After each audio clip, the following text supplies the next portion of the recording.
Ser moderno é ser para frente? Ser para frente é o entendimento de senso comum da modernidade. Por que a modernidade é um fetiche da burguesia? Porque quando a burguesia deprime, ela olha para as invenções modernas e diz: olha o que eu criei. O que entedia na modernidade? O empreendedorismo. Modernidade é uma utopia que não funcionou? Como utopia não funcionou, mas fez um monte de coisa boa.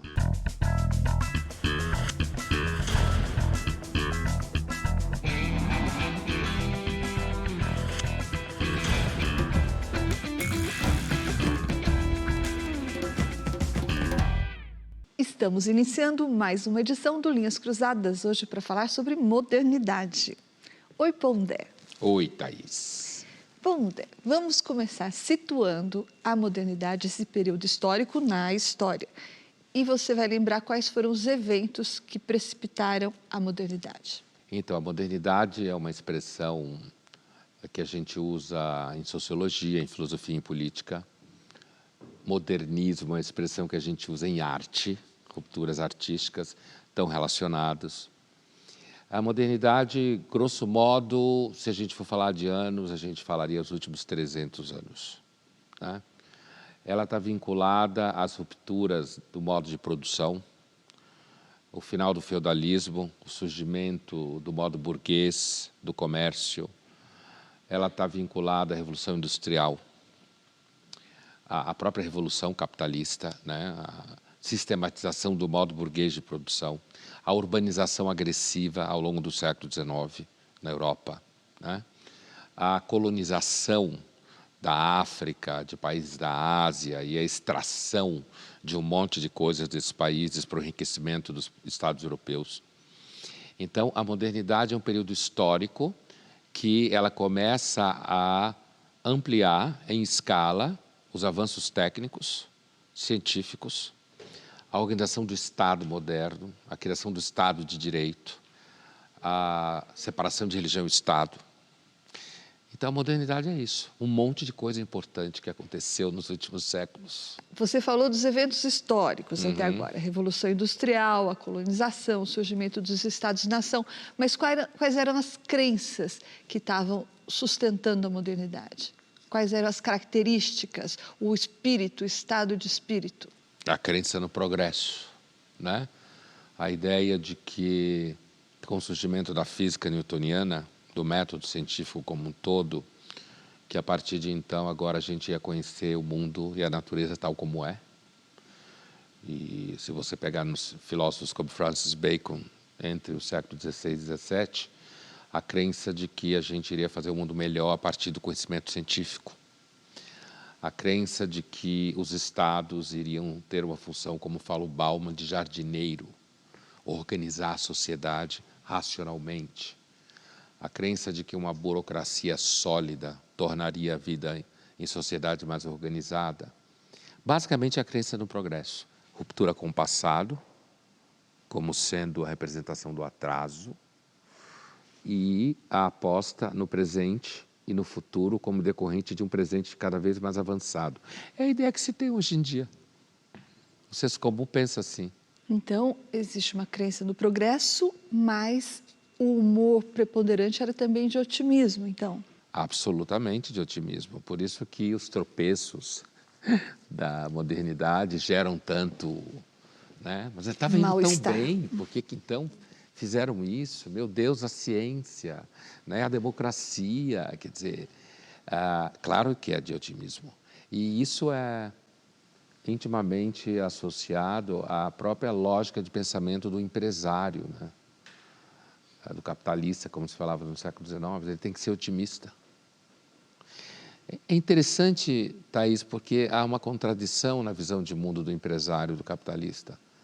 Porque ao mesmo tempo que ele é um pessimista em termos de natureza humana, porque ele acha que se ele não jogar duro com os empregados é todo mundo vagabundo, ao mesmo tempo ele tem que ser otimista com relação aos resultados.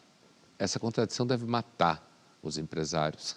Fernando Hamed é doutor em História pela USP e vai nos falar um pouco sobre o processo de modernização da sociedade. Vamos ouvir. Perceber o conflito em relação ao surgimento da modernidade Então, veja bem, costumava-se saudar o início de uma dinastia, a vitória de uma grande batalha, por exemplo, ou uma revolução. E essas datas, elas eram bastante concretas, né? Só que o que se convencionou chamar de modernidade é um pseudo-evento. Ele se vale somente da efeméride do rompimento, somente uma promessa. A modernidade é uma contínua expectativa em relação à libertação, à liberdade ou à democracia. A historiografia, que já se deteve sobre esse tema, costuma datar a modernidade como um conceito que se forjou a partir da segunda metade do século XIX. O poeta francês Charles Baudelaire é um nome nessa direção, né? Só que o que a gente tem aí? A consciência de uma época, né? De um período que está se vivendo. Como já falamos, a gente nunca teve isso no passado, nunca teve uma consciência, seria impossível pensar uma consciência da Idade Antiga ou da Idade Média. Né? Outra dificuldade de precisão é que quando a gente busca definir o que é a modernidade, a gente entra na área da política. Isso porque falar do moderno já é tomar um partido, quase que compulsório, em sua defesa. A definição de modernidade fez bem ao ego do Ocidente, mesmo porque instaurou a crença de que poderíamos superar os nossos piores pesadelos. Então, o Hamed, ele está, como historiador, ele está pondo, de certa forma, em dúvida a ideia de que a gente possa, com certeza, dizer que a modernidade é um período histórico separado do resto. Ao mesmo tempo, ele está dizendo que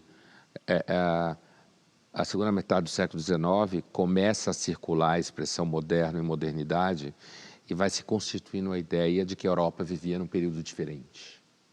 Né? E esse período diferente era um período que era resultado justamente dos tais avanços técnicos, das mudanças de hábitos, da urbanização industrial. Isso vai se tomando consciência disso.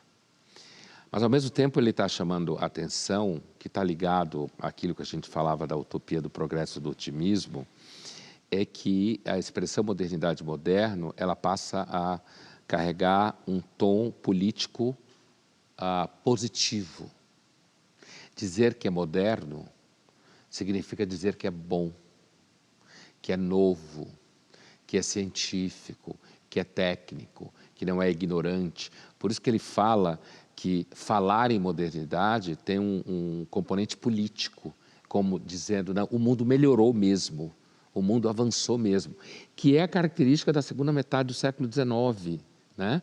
Essa crença de que o mundo estava avançando, a Europa estava avançando, a vida estava avançando, a riqueza estava avançando, o conhecimento estava avançando e, portanto, o que ele quer dizer é que não é só um período histórico, é um olhar político sobre a história do século XIX e XX. Mas quando você fala está presente até hoje, você está se referindo à discordância que existe do ponto de vista histórico sobre se a modernidade como período histórico acabou mesmo ou não? É disso que você está falando? Não, se isso é uma discussão, se a modernidade acabou ou não. Alguns que falam de pós-modernidade acham que existem rupturas por conta da Segunda Guerra, da bomba atômica, não sei o quê, das redes sociais.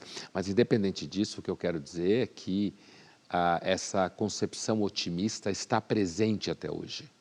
Né? Quando você usa a palavra fulana é moderna, minha mãe é super moderna, é um elogio. Mas você considera que a modernidade está entre nós ou você é da turma da pós-modernidade, Pondé? Você acha que existe uma diferença entre esses dois períodos já visível? Eu acho que há diferenças do ponto de vista da organização da economia mundial. Né? Hoje, a economia, a globalização é muito mais radical. Né? Hoje, você tem outros polos de produção de riqueza no mundo, que não só a Europa, né? Como centro absoluto do mundo. Hoje, você não tem mais o imperialismo instalado. Né?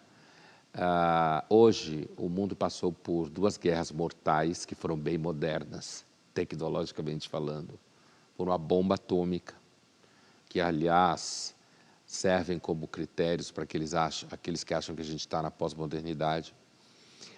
As redes sociais elas romperam com aquele esquema de comunicação que todo aluno de comunicação aprende, mensageiro, né? Emissor, mensagem, receptor, que é tipicamente moderno, a ideia do rádio, a ideia da televisão, a ideia do cinema, e as redes sociais criaram uma saturação de emissores que produz uma confusão em relação à ideia da modernidade como uma rota segura em direção ao progresso. Então, Thaís, eu diria o seguinte, a modernidade ainda está conosco. Vivemos a partir da técnica, do avanço tecnológico, do avanço científico, da noção de Estado, democracia liberal em muitos países. Mas a diferença é que a utopia moderna, enquanto tal, e a ideia de que a modernidade colocaria tudo no seu devido lugar, isso Ruiu. Essa é uma diferença. Linhas Cruzadas volta já já e no próximo bloco nós vamos saber como a filosofia vê a modernidade e o que as pessoas acham que é ser moderno.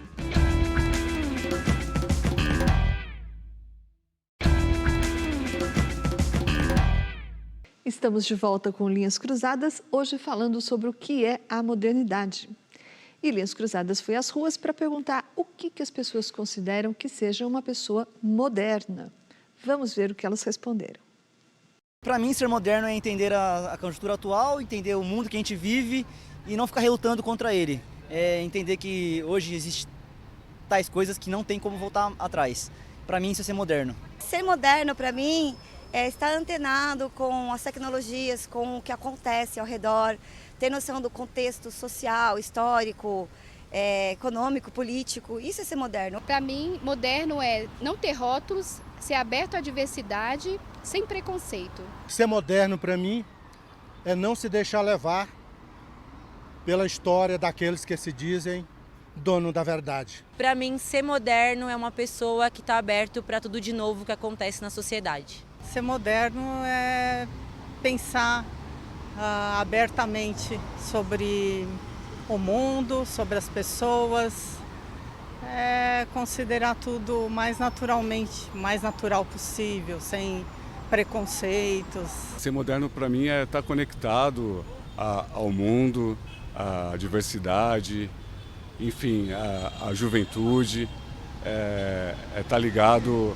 a essas esferas aí. Ser moderno, para mim, é entender o contexto do que é novo, é respeitar e, a partir do conhecimento, você viver aquele momento, né, e entender outras pessoas. Isso é ser moderno para mim, sempre com respeito e empatia. Ser moderno para mim é ficar conectado nas redes, saber o que está acontecendo pelo mundo, com as pessoas, as notícias, Instagram, Facebook, e é isso. Ser moderno para mim é viver o dia a dia e procurar vivê-lo da melhor maneira possível, utilizando tudo aquilo que a tecnologia, que a informação nos traz para uma vida melhor. Ser moderno para mim é estar de olho nas atualizações do mundo, sempre com respeito ao próximo, buscar estar sempre se atualizando das coisas que o nosso mundo nos entrega de forma respeitosa e inteligente.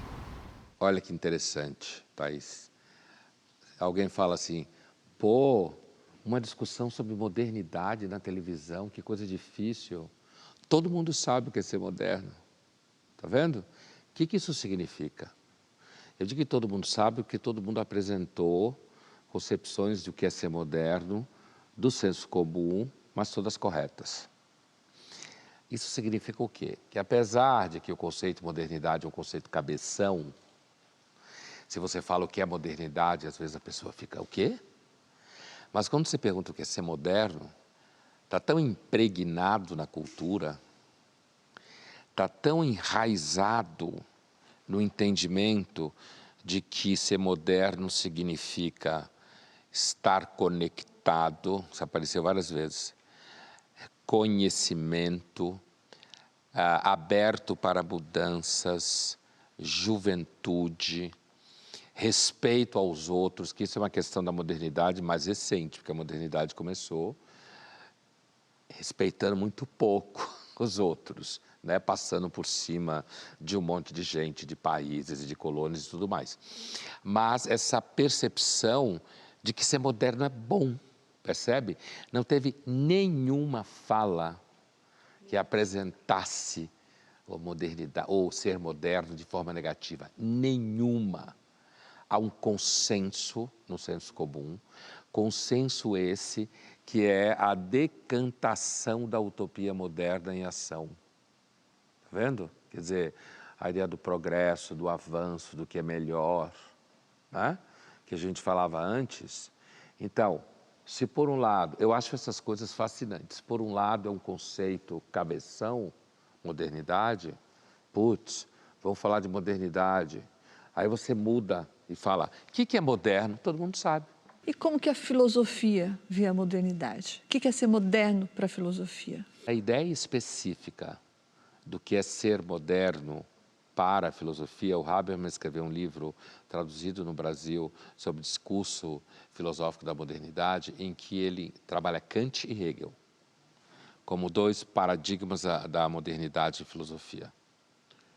Os dois têm como denominador comum a ideia de que a razão funda a si mesma. O Kant, a razão funda a si mesma nas suas categorias do entendimento, nas suas ideias reguladoras, na busca racional da vida social, na busca racional da moral. E o Hegel contando o que ele entende como a história da razão se constituindo ao longo do tempo, em que o mundo vai ficando mais racional, né? Isso significa que, para o Habermas, o discurso filosófico da modernidade é caracterizado pela busca de uma razão que não está fundamentada em Deus, não está fundamentada em nenhuma realidade metafísica. A razão humana, a capacidade de compreensão do universo, a capacidade de organização de uma sociedade mais racional, tudo isso emerge da própria atividade humana. E aí a filosofia moderna vai buscar mostrar como a razão funda a si mesma. Isso é o discurso filosófico da modernidade. Pondé, então, quando você fala da importância da razão para a modernidade, você está falando também da importância da ciência, a ciência como um dos fundamentos da modernidade para a filosofia? Sim, porque, primeiro que a ciência se alimenta da razão. A ciência tem um método baseado no estabelecimento da relação entre causa e efeito, na possibilidade da repetição do experimento por pessoas diferentes e chegando ao mesmo resultado, da identificação de que fenômenos que se repetem podem nos levar a induzir que vai continuar se repetindo. Ou seja, existe uma racionalidade na ciência. Ao mesmo tempo, a ciência alimenta o pensamento racional, porque sendo ela fundamentada na experiência real, metodológica do mundo, dos experimentos científicos, você pode pensar com mais segurança em cima daquilo que a ciência nos traz. E, portanto, existe uma vocação natural entre razão e ciência. Vamos ver agora o que o biólogo, doutor em microbiologia e pesquisador Átila Yamarino tem a dizer sobre a relação da ciência com a modernidade. Qual o papel da ciência para o mundo moderno? A ciência é o esqueleto do nosso mundo moderno, ela é um dos ingredientes mais fundamentais para a nossa vida moderna, que é uma vida agora cada vez mais baseada em tecnologia. Nem sempre a ciência foi tão fundamental para a tecnologia assim. A gente tem, por exemplo, aviões voando muito antes de entender como funcionava o voo ou as asas dos aviões. Era um conhecimento mais construído empiricamente. Primeiro você desenvolve, faz um avião que voa, depois você interpreta o que ele faz. Barcos foram feitos assim, várias outras tecnologias foram feitas empiricamente antes da gente saber o que elas fazem. No mundo moderno, não. Se a gente pegar, por exemplo, o celular, que todo mundo usa, ele não é uma coisa que foi desenvolvida empiricamente e depois veio a teoria. O celular é uma aplicação direta de uma teoria empírica. Ou melhor, o celular é uma aplicação empírica de uma teoria que foi desenvolvida antes. A relatividade geral, que nos dá o posicionamento de GPS das coisas, a transmissão de informação, a teoria da informação que permite a internet funcionar, são todas teorias que foram criadas primeiro, que depois foram postas em prática para gerar as tecnologias que a gente tem hoje. O resultado é que, por exemplo, na pandemia, quando a gente descobre que tem um vírus novo atingindo as pessoas, conhecimento teórico, técnico sendo aplicado ali, Ao invés de procurar locais que vão testar empiricamente uma solução, o que se procurou foi fomentar mais ciência e tecnologia para desenvolver as vacinas que a gente tem hoje. As vacinas de RNA, que são a coisa mais quente em termos de vacinação, são a aplicação prática de uma teoria, que é a teoria de como o DNA funciona, que a gente tem há muito tempo. E isso é o que tem acontecido com todo mundo moderno. A ciência está virando uma aplicação direta na nossa vida, que é formulada e depois posta em prática. Muito bom, né? Assim, porque ele faz a diferença absolutamente real, quando ele está falando do avião, que a relação entre modernidade e ciência não é unicamente dizer que a modernidade inventou aparelhos técnicos do tipo avião, porque você começou a voar antes de saber direito como funciona. E isso é chamado em filosofia mesmo de conhecimento empírico, né? E é interessante, por exemplo, até na medicina você usa a expressão, não, é um médico empírico, quer dizer, não tem direito porque está fazendo as coisas. Você chama de empírico, porque simplesmente aprende da experiência e repete, e não entende as causas. E aí quando ele diz, quando começa a se inverter isso, e a teoria científica, a organização de conceitos, a projeção sobre o mundo de uma certa concepção racional das coisas, começa a produzir... Antecede a prática. Antecede a prática de realização técnica. Ele dá o exemplo, por exemplo, das vacinas durante a pandemia, que foi a aplicação direta do entendimento do modelo de DNA, que já se tinha há muito tempo antes, e a outra coisa é o celular, né? A criação do aparelho de celular e toda essa telefonia que a gente tem hoje, que é na realidade mais do que uma telefonia, né? Ela também é precedida por um entendimento específico, inclusive uma visão de relatividade, que depois vai ser aplicada lá na frente. Então, ele mostra de forma muito elegante, muito didática ao mesmo tempo, né, que a relação entre ciência e modernidade não é a mesma relação entre modernidade e técnica. Modernidade técnica pode ser uma relação em que você crie o objeto, a ferramenta, e não saiba direito ainda por que ele funciona assim. E a relação entre modernidade e ciência pressupõe um conhecimento organizado, teórico, que terá impacto sobre a realização técnica. É isso aí. Vamos agora à nossa caixa de perguntas. Pondé, a Paula pergunta para você, a modernidade é uma evolução constante? Olha, isso é um entendimento de senso comum, né? Uma evolução, inclusive no sentido que é um avanço, né? Um avanço acumulativo de progressos. Agora, se a gente for olhar isso de uma forma um pouco mais detida, não dá para dizer que a modernidade é um avanço contínuo e constante, porque a modernidade, por exemplo, ela pode avançar em certos territórios técnicos e tecnológicos que, de forma contraditória, pode produzir grande destruição. Bomba atômica. Por exemplo, ou tudo que foi feito na Segunda Guerra Mundial, ou que pode ser feito ainda daqui para frente. Então, a gente tem que balancear um pouco esse entendimento de senso comum. A modernidade se vê na sua forma utópica como um avanço constante. Então, a gente vê os iPhones, todas as gerações acontecendo, então a gente tem a impressão que a modernidade e o mundo avança que nem geração. Tem gente até que associa isso a bebês. Os bebês nascem cada vez mais evoluídos. Cada vez mais inteligentes e mais ágeis. Tudo bobagem, tudo bobagem. Mas tudo é verdade absurdo. que os bebês não abriam os olhos antes. É claro que os bebês abrem os olhos. Logo que nasciam? Não. Alguns bebês abrem e outros não. Que verdade, coisa nenhuma. Isso daí faz parte de dizer, não, os bebês já nascem mais evoluídos, eles abrem os olhos, mexem em celulares, né? Reagem às telas, tudo colorido, cheio de brinquedo. Então, basicamente, Thaís, de certa forma, há elementos da modernidade que têm uma evolução contínua. Esses elementos normalmente estão associados à tecnologia. e a ciência em alguns casos. Porque a ciência não avança tanto quanto o senso comum pensa que é. Mas no restante da experiência histórica da modernidade, não. Ela não é um avanço contínuo, ela é um bate-cabeça contínuo, isso sim. E ela pode regredir em algum momento? Pode regredir, pode criar destruições. Só desse debate todo aí sobre aquecimento global. O que é isso? Um perigo de retrocesso. O medo de que o uso exacerbado de recursos naturais, energia de matriz fóssil, gere danos à natureza, certo? Ou seja, a ideia de que a tecnologia moderna pode exaurir o planeta. É um exemplo paradigmático disso. Para participar do Linhas Cruzadas, envie sua pergunta ou seu comentário através das redes sociais da TV Cultura, usando a hashtag Linhas Cruzadas.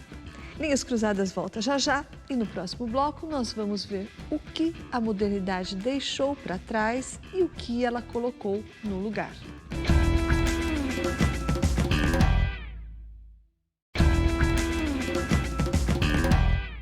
Estamos de volta com Linhas Cruzadas, hoje falando sobre a modernidade. Pondé, um dos conceitos do que é moderno é aquilo que rompe com o passado. Nesse sentido, o que foi que ficou para trás? O que foi que a modernidade deixou para trás? A modernidade deixou para trás o predomínio da vida rural. A modernidade deixou para trás sociedades com sistemas burocráticos do Estado não existentes. Tanto que Max Weber vai falar da modernidade e a figura do burocrata do Estado como paradigma do que é um Estado moderno.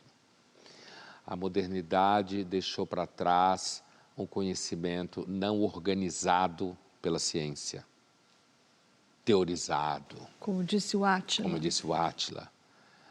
A modernidade deixou para trás o feudalismo, né? O sistema que a gente conhece. A modernidade deixou para trás a aceitação de que religião e Estado podem se misturar de forma óbvia. Não que não continuem a se misturar, mas ela deixou para trás aquela ideia de que, por exemplo, a igreja poderia operar dentro dos estados ou que as religiões poderiam exercer papel importante dentro do Estado, porque a modernidade foi paulatinamente criando a noção de Estado laico. Né? Agora, a modernidade vê que ela deixou isso tudo para trás e ela vê isso tudo como o que ela deixou para trás foram as trevas, porque conhecimento pré-moderno é supersticioso, é ignorante, os hábitos eram atrasados, as pessoas que viviam naquela época não entendiam de nada. E perceba que esse é um olhar dinâmico, né?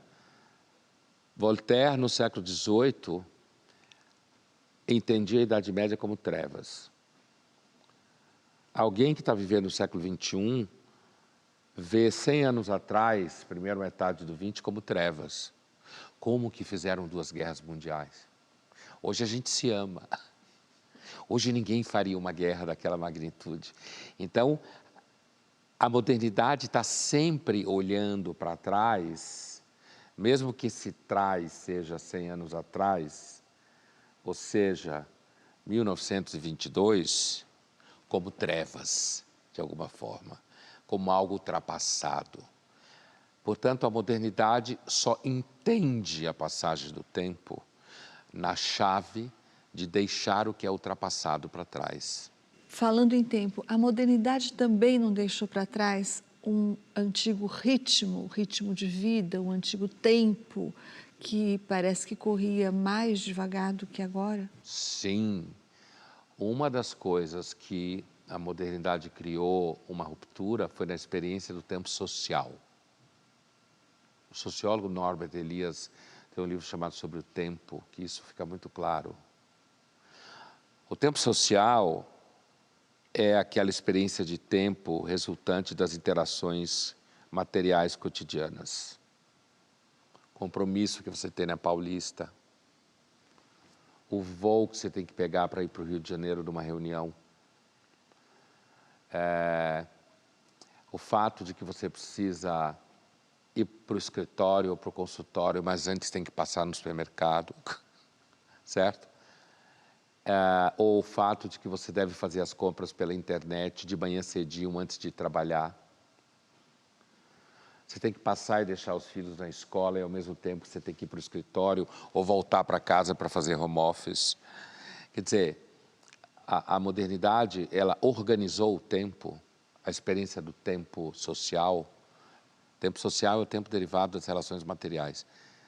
Ela organizou esse tempo numa aceleração contínua, que é justamente a aceleração da produção, né?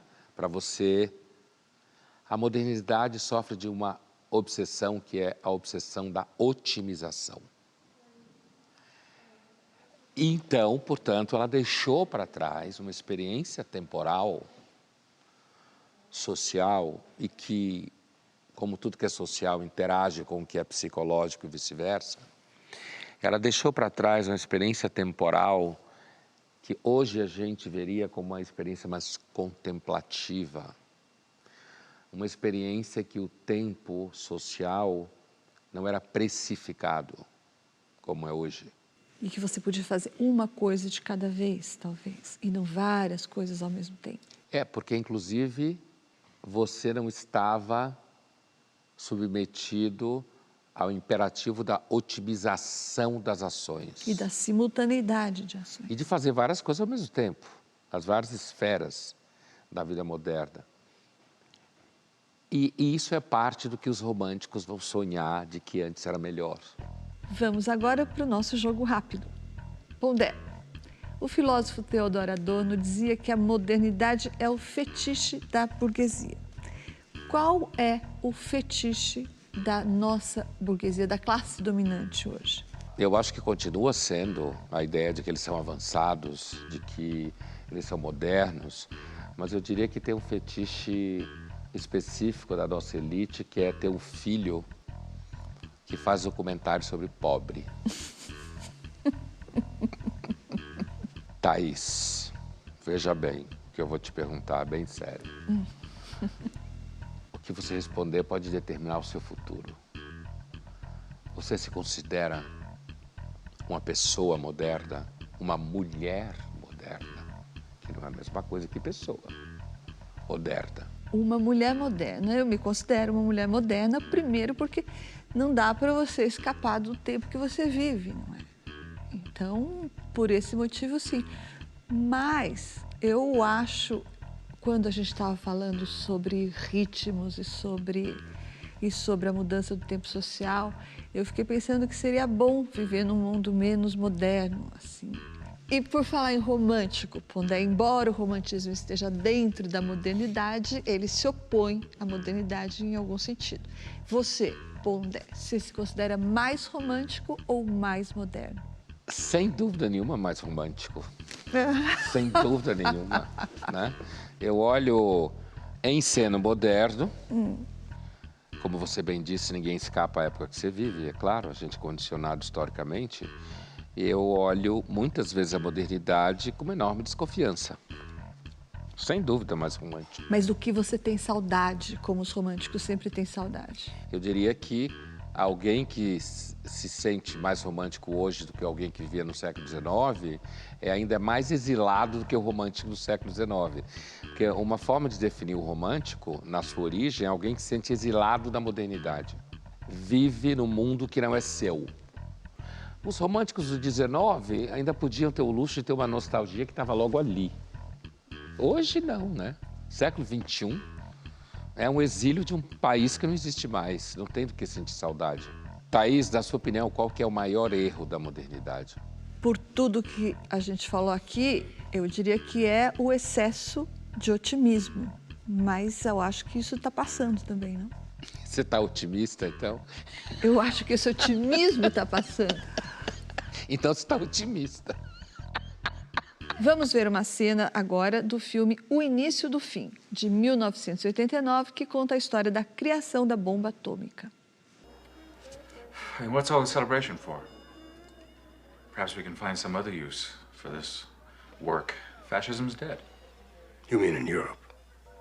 What do they think the Japanese are doing, shooting squirrels? No, they're not shooting squirrels, and that's not the issue. What is the issue? They don't have the technology. They're not capable of it. So, if we don't need it, why make it? I want you to look at something. It's the largest collection of nothing in the entire world. Make them work. Then you got something. An irresistible something. Just the threat. And they're ours. You know, sometimes, just standing here, I keep wondering, are we working on them, or are they working on us? Give them dignity, Doctor. Then we can start talking about who can do what. And what they mean. A bomba atômica, Hiroshima, Nagasaki, é sempre apontado e lembrado como uma violência gigantesca, né? E como um dos momentos em que a modernidade teria acabado a utopia dela, porque ali é a mais pura ciência produzindo destruição, né? Quando você olha o contexto da época, quando os americanos jogam a bomba em Hiroshima e Nagasaki e dão a famosa justificativa de que a bomba foi jogada para salvar vidas japonesas e americanas, principalmente americanas, mas acelerar o final da guerra, porque os japoneses não iam parar nunca. Esse é o argumento conhecido, mas na realidade as bombas em Hiroshima e Nagasaki, elas já foram o início da Guerra Fria. Os Estados Unidos já estava dizendo para o Stalin, para a União Soviética, olha o que a gente tem, tá? Se vocês não pararem quietos na Europa, a gente vai jogar isso em vocês. Eles não tinham, na época, essa tecnologia. Então, olhado no contexto histórico daquele momento, é uma decisão estratégica e geopolítica que associa uma guerra que estava acabando, o Japão ainda não tinha se rendido, mas estava derrotado, e o início de uma nova época que era a guerra que os Estados Unidos olhava com o Estado comunista. Por isso é o início da Guerra Fria e o final da Segunda Guerra Mundial. Agora, do ponto de vista da análise histórica, a bomba atômica, ela é um grande símbolo do enterro da utopia moderna, compreendida como a tecnologia científica sempre será para o bem comum, para o progresso. E a prova definitiva é que a tecnologia científica pode, ao contrário, aumentar a capacidade destrutiva do ser humano, num nível que ele nunca teve. Linhas Cruzadas volta já já e no próximo bloco nós vamos ver o que a modernidade prometeu e não cumpriu.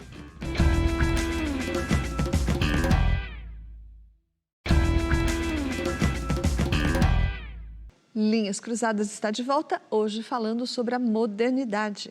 E agora a gente vai ver uma cena do filme O Protocolo de Auschwitz, que mostra 2 jovens judeus eslovacos que conseguem escapar do campo de concentração e voltam ao seu país de origem para contar o genocídio. Essa cena desse filme mostra um dos eventos mais importantes do final da Segunda Guerra, que é normalmente não recebe a devida atenção, e que a cena mostra muito bem, que é a dificuldade, por exemplo, de um oficial americano acreditar que o Holocausto tinha acontecido. E ele usa a fala de um eminente doutor alemão, from the Red Cross, certo? Portanto, alguém institucionalmente confiável, de que, inclusive, os alemães tinham salvado muitos prisioneiros judeus de tifo e todo tipo de epidemia, e de que, portanto, não teria acontecido aquilo que os 2 rapazes afirmam ter acontecido. E põe na fala dos rapazes uma motivação de ressentimento por ter sido realocado e tal. O que a priori já seria um absurdo, a priori. A ideia de que você realoca uma população e tira tudo dela. Né? Realocagem é um eufemismo grande. Realocagem é um eufemismo para tomar tudo seu e mandar você para um buraco. Né? Então, assim, essa cena é muito boa porque isso aconteceu. Não necessariamente isso daí, não sei se essa história é verdadeira, mas isso aconteceu. A dificuldade para se provar que os campos de concentração aconteceram é tão grande porque, inclusive, a situação era tão absurda, né? Tudo bem, uma guerra se entende, mas uma guerra de exterminação ao povo que não era em si armado é tão absurda e da forma que foi feita que muita gente não acreditava. E a gente colocou ela aqui porque Adorno colocou o Holocausto como um marco da morte da utopia da modernidade. Por que isso? Auschwitz é um símbolo, o Holocausto como um todo é um símbolo em que você utilizou tecnologia, gestão de pessoas, eu adoro essa expressão, para substituir recursos humanos. Gestão de pessoas e gestão de pessoas para a morte também. Logística, que é outra expressão super moderna. Você utilizou sistemas de comunicação. Você utilizou um sistema racional para identificar o que você poderia utilizar de restos das vítimas para efeito econômico, para ganhos. Ou seja, toda uma racionalidade moderna vinculada à ideia de produção, de eficácia, de otimização. Para a morte. Para a morte. Tem muita gente que não entende, quer dizer, você tem vários massacres na história da humanidade. Aliás, a humanidade já massacrou gente. É quase monótono a repetição disso na história da pré-história da humanidade. O Holocausto, a diferença dele não está exatamente só no número, apesar de que o número num tempo curto, relativamente curto, é significativo da eficiência do processo de extermínio, que foi em escala industrial.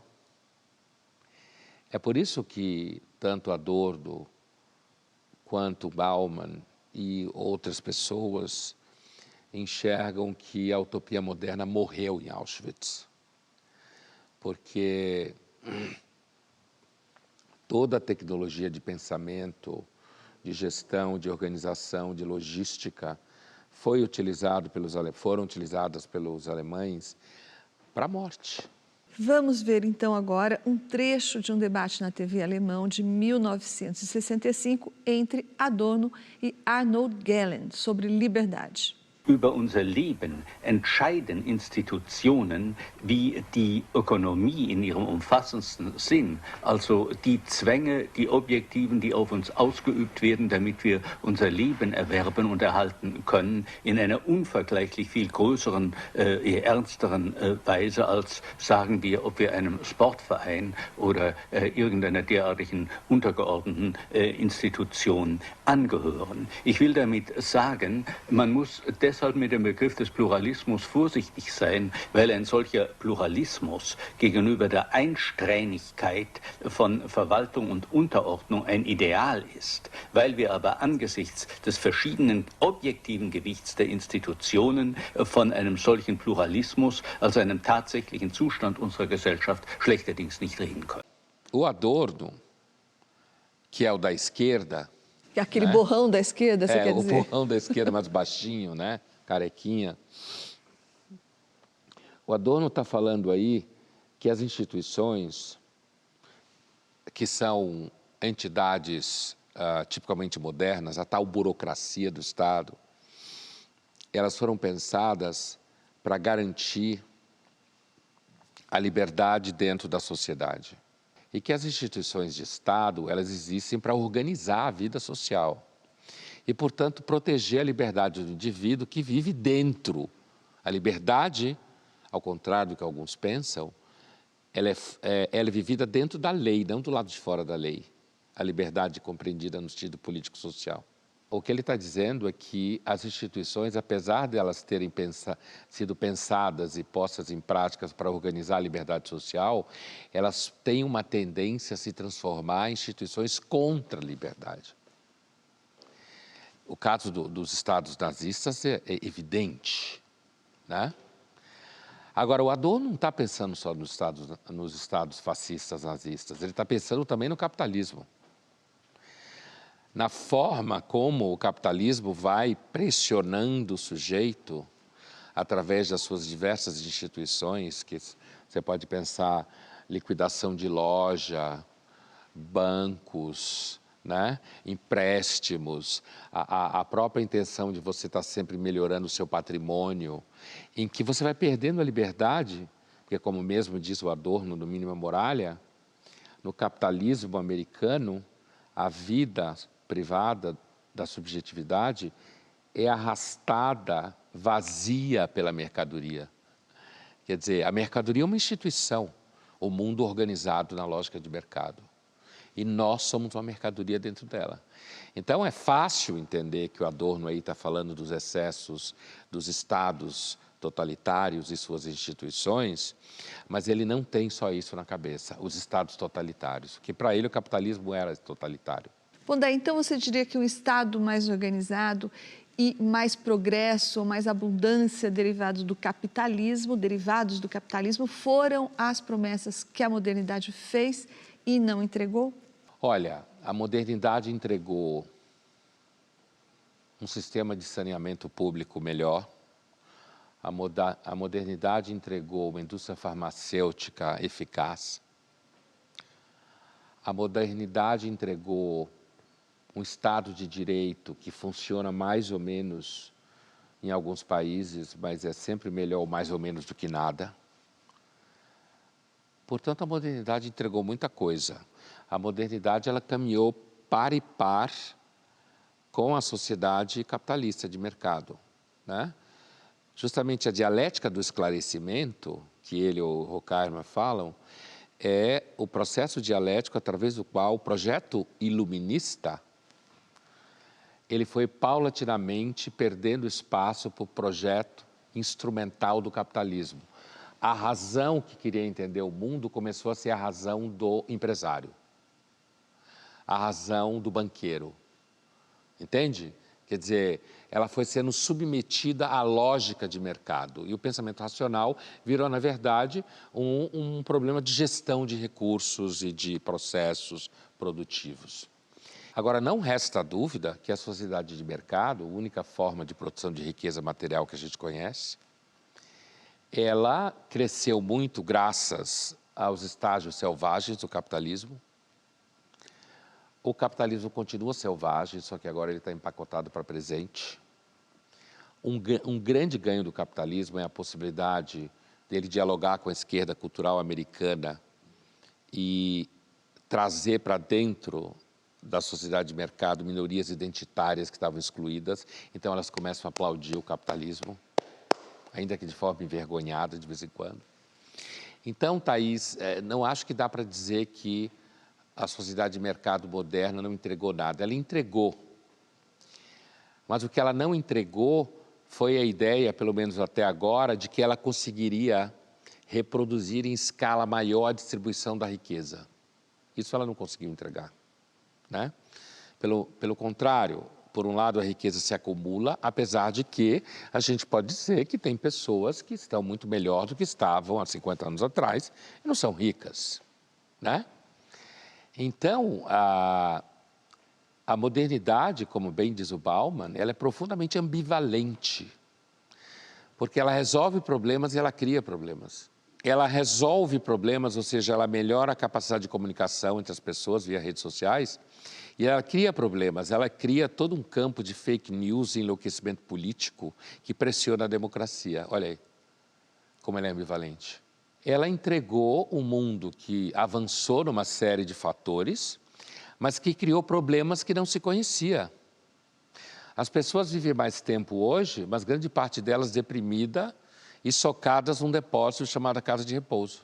Então, por que o pensamento utópico da modernidade é um equívoco típico do senso comum? Como a gente viu aqui no Povo Fala. Porque ele é incapaz de enxergar as contradições da modernidade. E ele acredita que as contradições serão resolvidas numa questão de tempo. E ele não percebe que quando ele pensa assim, é porque ele é uma vítima do marketing, que hoje é a grande ciência da utopia moderna. Linhas Cruzadas fica por aqui, mas na semana que vem a gente está de volta.